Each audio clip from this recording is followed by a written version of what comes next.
आज आमचे कल्याण ग्रामीणचे तालुका प्रमुख सन्माननीय गजानन शेठ पाटील यांच्या माध्यमातून लोढा हैवान येथे बसलेले फेरीवाले, अनधिकृत हातगाड्या, अनधिकृत टपऱ्यावाल्या आणि आठवडी बाजार यांचा उच्छाद जो मांडलेला त्याच्या विरोधात आणि प्रशासनाच्या विरोधात की प्रशासनाला वारंवार गजानन पाटील साहेब असतील, प्रमिला पाटील ताई असतील, शैलजाताई भोईर असतील, सर्व नगरसेवक पदाधिकारी असतील, वारंवार प्रशासनाला पत्रव्यवहार करूनसुद्धा या आठवडी बाजार, फेरीवाले, अतिक्रमणवाले यांच्या कुठल्याही प्रकारची कारवाई होत नाही। मग त्यामुळे आज या प्रभागात मोठ्या प्रमाणात या इथल्या नागरिकांनी आणि पदाधिकाऱ्यांनी आंदोलन केलं।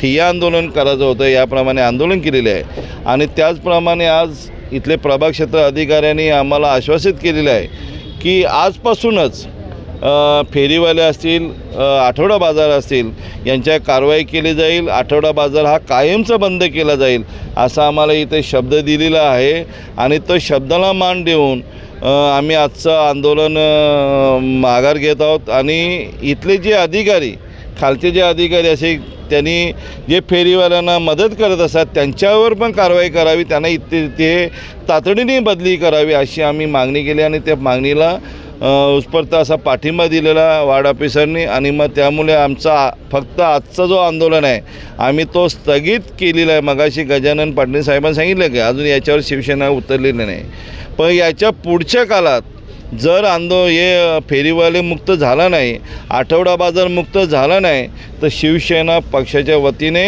मोठं जनआंदोलन या कल्याण डोंबिवली महानगरपालिकेवर केलं जाईल असा आम्ही आजच्या दिवशी त्यांना इशारा दिलेला आहे। आज आमच्या लोढा हैवानमधील ज्या नागरिकांना खरोखर या हातगाडी, टपरी आणि आठवडा बाजाराचा ज्यांना त्रास होत होता तीच लोक फक्त इथे मोर्चाला आलेली।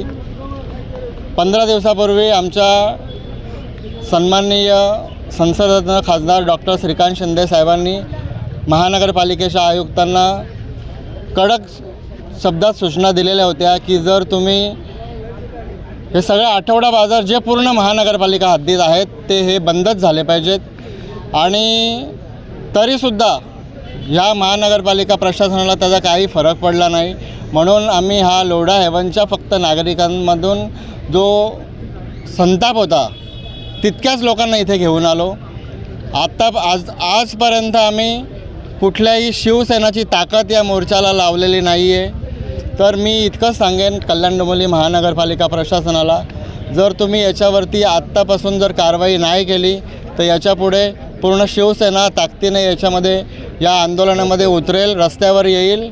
आणि आजच्या या आंदोलनासाठी आमचे लाडके आमदार साहेब इकडे उपस्थित राहिले, आमच्या नगरसेविका शैलजाताई, नगरसेविका प्रमिलाताई आणि आमचे उपजिल्हा प्रमुख राजेश कदम साहेब, तसेच आमचे ज्येष्ठ प्रकाश म्हात्रे दादा आणि प्रभाकर जाधव, लालचंद भोईर, मुकेश पाटील आणि समस्त शिवसैनिक पदाधिकारी मुख्य आणि हे जे सर्व नागरिक आमच्या लोढा हैवानमधील उपस्थित राहिले त्यांचं मी सगळ्यांचं आभार मानतो। आणि महानगरपालिका प्रशासनाला एक जाहीर सूचना देतो, इशारा देतो, जर हे नाही बंद झालं आजपासून तर लवकरात लवकर मोठा मोर्चा कल्याण डोंबिवली महानगरपालिकेच्या मुख्यालयावर काढला जाईल आणि त्याला संपूर्ण जबाबदार हे प्रशासन राहील।